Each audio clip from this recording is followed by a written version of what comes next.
Hi guys, welcome back to the channel. Today we have an exciting video because I'm going to show you the ins and outs of a car brake system, showing you engineering calculations on the way.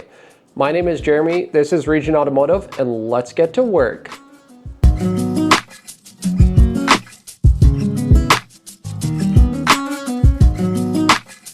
Like I mentioned in the intro, today's kind of going to be a different style of video, so let me know what you guys think of this. If I'm being honest with you, these videos are a little bit easier for me to record, obviously, versus like actually working on the cars. And this is what I enjoy quite a bit. Like I really do enjoy talking about technical stuff, explaining technical stuff, showing calculations, all that fun stuff. For those of you that don't know, I do have a mechanical engineering background.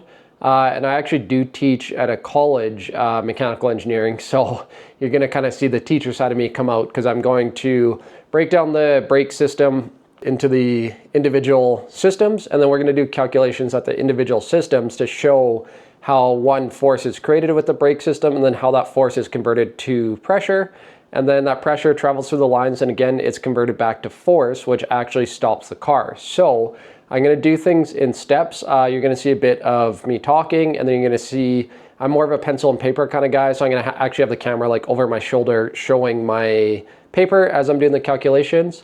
And then there will be points where I go in my computer just so I don't have to print out the diagrams, and then we'll have like the diagrams of the brake systems. So first I'm going to show like the overall system, and then I'm going to break it down.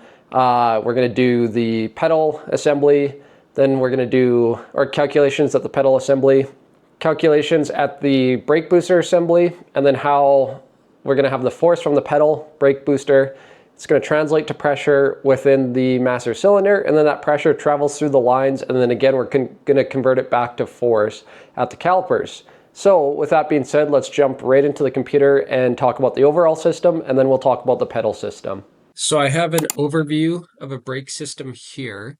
Obviously it breaks it down quite simply, but it is a good visual representation of what goes on in a brake system. So yeah, first you have the driver. Obviously they're going to hit the brake pedal, and this is where we first have force created. So the brake pedal pivots about a pivot point on the top here. That's called a pinned connection, and then we have another pinned connection there. So it's going to rotate about that pinned connection, and then it's going to create a linear force along the rod here. So that's the first calculation we're going to do. But first I'll explain everything else within the system. So you have the vacuum brake booster, and the purpose of the vacuum brake booster is to take a pressure differential. So you have the vacuum pressure that comes from the engine here, and it's a negative pressure. So it's going to pull on this big diaphragm. And then you have the positive atmospheric pressure that's going to push on the diaphragm. And since it's such a large diaphragm, it's going to create a pretty large force. That'll be the second calculation that we do. So then you have the force from the driver pushing on the pedal here, plus the force created within the vacuum booster. That's all going to travel along this linear rod here, and then that's going to push on the fluid. There's going to be a piston and a cylinder type situation in your master cylinder. So it's going to push on the fluid, and it's going to create that pressurized fluid. So then the pressurized fluid travels down the brake lines, and it applies to the caliper. And again, you have another piston cylinder situation. So we're going to do the calculation to figure out the pressure within the fluid, and then we're going to take that pressure and convert it back to force at the brake caliper. So like I said, we're going to do our first calculation along the brake pedal here.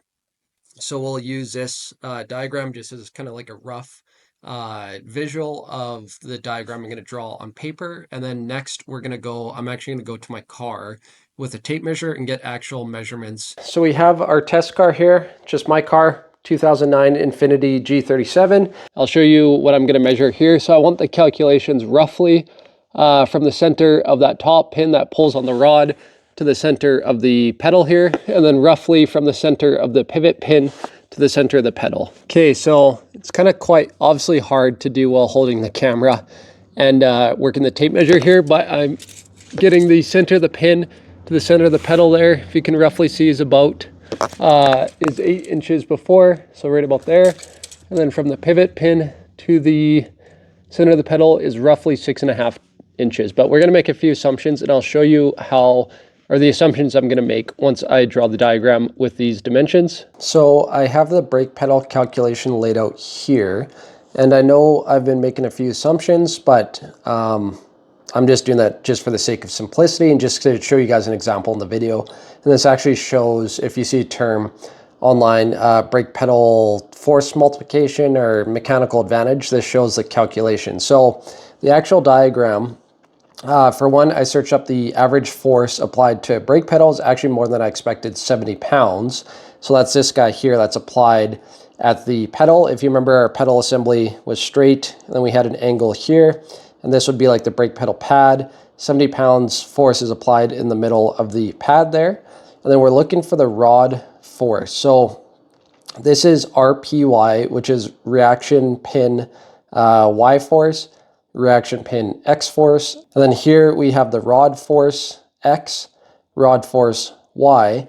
So we could use this diagram to find really what we're looking for is rod force X. But to do so, it kind of complicates things. We need the angle between the pedal assembly there, and then we need distance 1, distance 2 of the actual pedal assembly, so that require a lot more measuring. And the angle wouldn't necessarily be super, you wouldn't be able to measure it accurately under there. And then also that creates a lot more work for the calculations. So for our sake, I just made a simplified diagram, and that's why I was actually measuring the direct distance from the center of the pin, like directly across from the brake. So I was creating, I was getting the distance perpendicular from the force. So essentially I was getting like this distance right here. And I'll show you why in a sec here. So if we assume pretty much our brake pedal assembly to be straight, and then the force is applied directly perpendicular at the bottom, we get our simplified diagram here. So then we have our pins always have X and Y connections. So we have our pin, or reaction pin Y, reaction pin X, rod force X, rod force Y. And then the two distances, if you remember, was 8 inches and then 6.5. And then our 70 pounds applied at the bottom. So this is a equilibrium situation, free body diagram this is called. And a free body diagram is you remove the simplest form of the member that you're trying to analyze, and then you add either reaction forces or applied forces. So the reaction forces hold the member in space, and then the applied forces are external forces that are applied. So the equilibrium equations that hold the rod in space, you either have summation forces in the X direction all have to equal 0, summation forces in the Y direction all have to equal 0, and summation of moments about a point or origin is equal to 0. Moment and torque are the same thing. And if you know, torque is force times the distance perpendicular. So for this situation, all we need is our moments. We don't need X or Y, because all we're looking for is this rod force X, because that's, again, the force that goes along the rod that pushes into that brake booster. So, yeah, we did our moments. So we have our 70 pounds. And then we're also doing our moments about this pin, because there's no distance for the X, so that cancels out at the pin. And then the Y distance, since it's going along the axis, that also cancels out. So we have no moments from the Y here.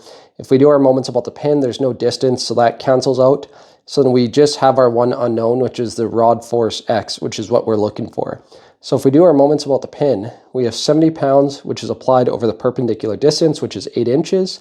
And then we're looking for rod force X, and the distance between, the perpendicular distance between rod force X and our point we're taking the moment about is 8 minus 6.5, so that's 1.5.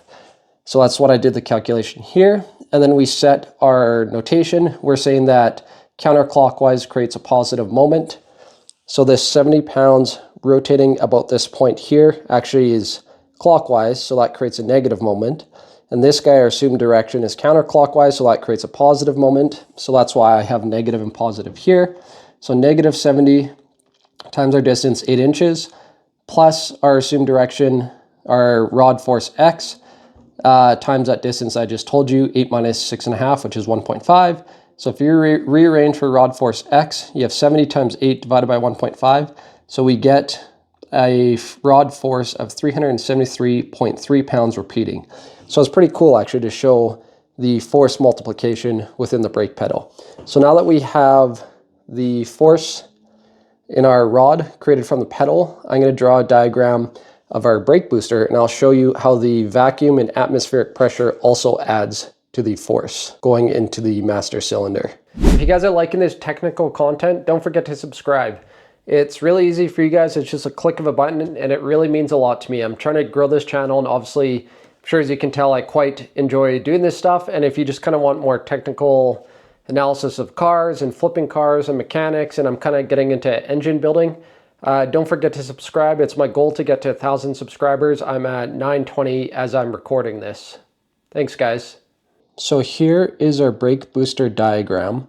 So pretty much what a brake booster does, we have the rod that's going through the master cylinder actually bolts to the brake booster, and this rod pushes on the piston in the master cylinder, and that's that same rod that our pedal was applying that, rod force X from our pedal diagram there.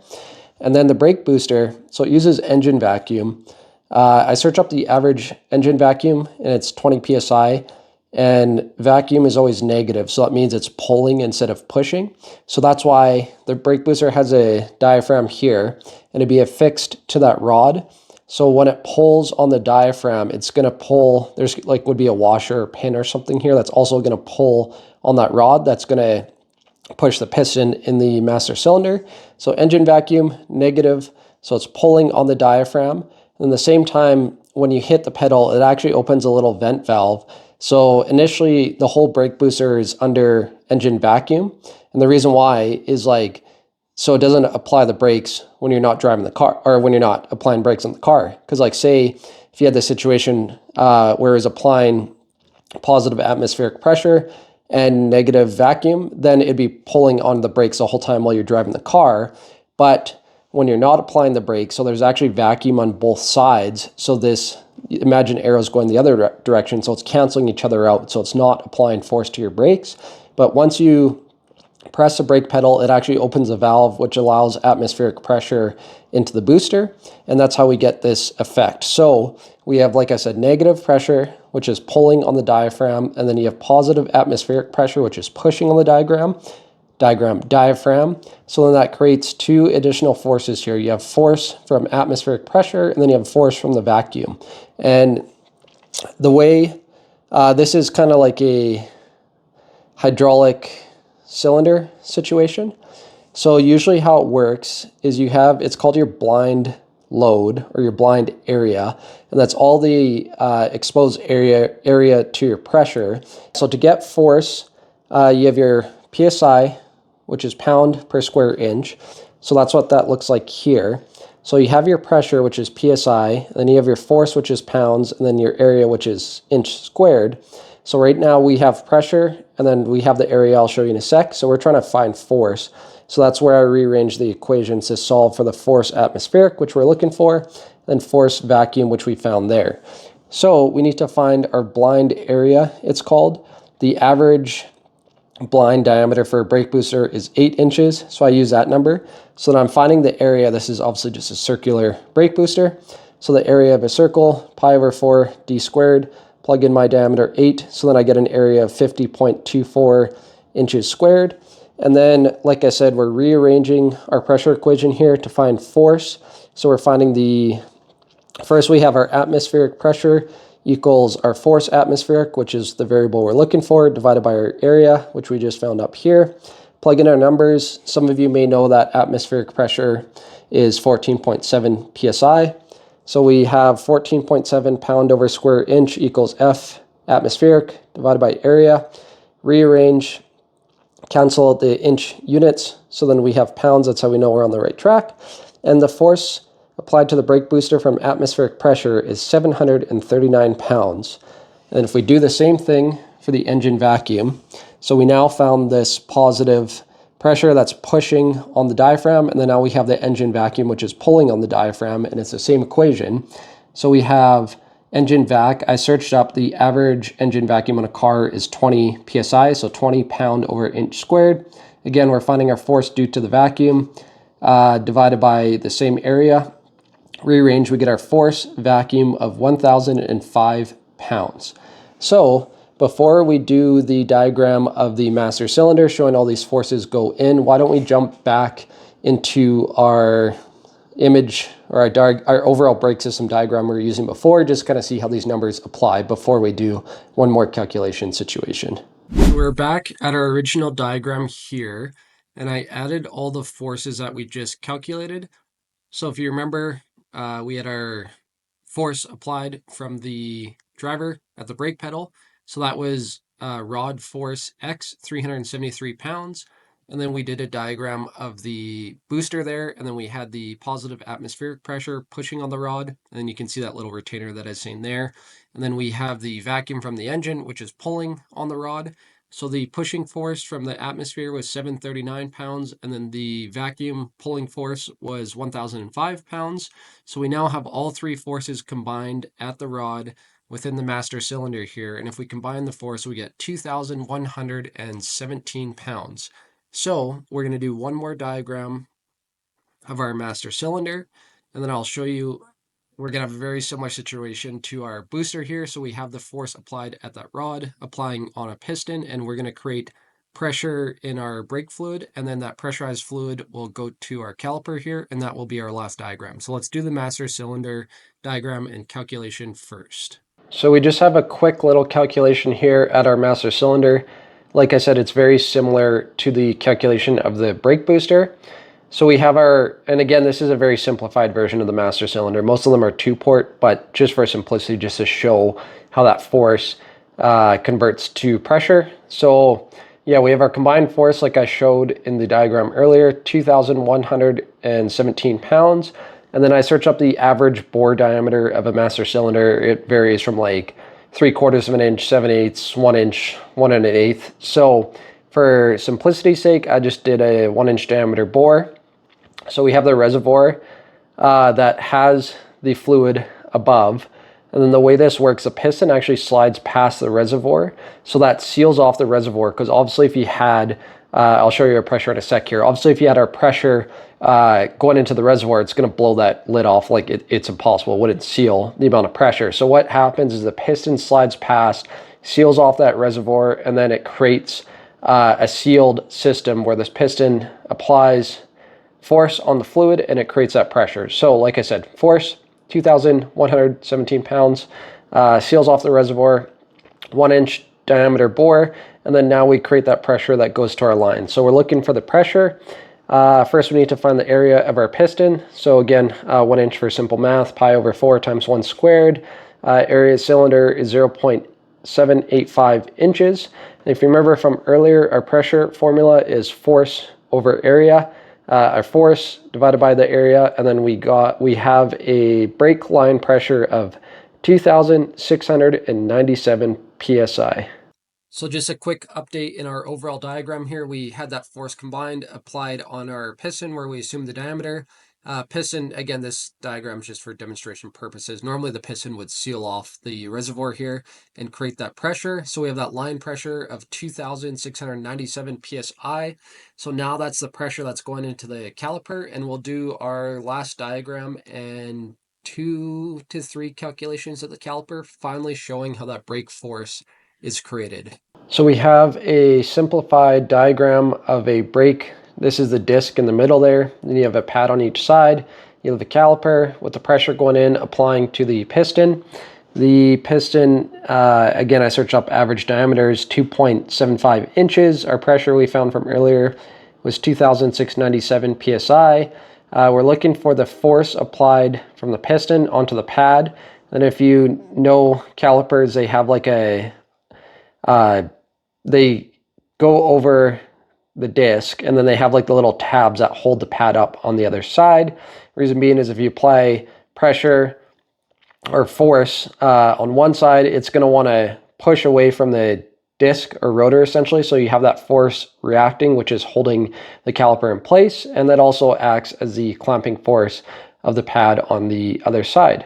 So we're trying to find the force of the piston, force reacting, and then the force of friction, which is that actual force that's slowing down the car, is that friction, like the friction between the pad and the rotor.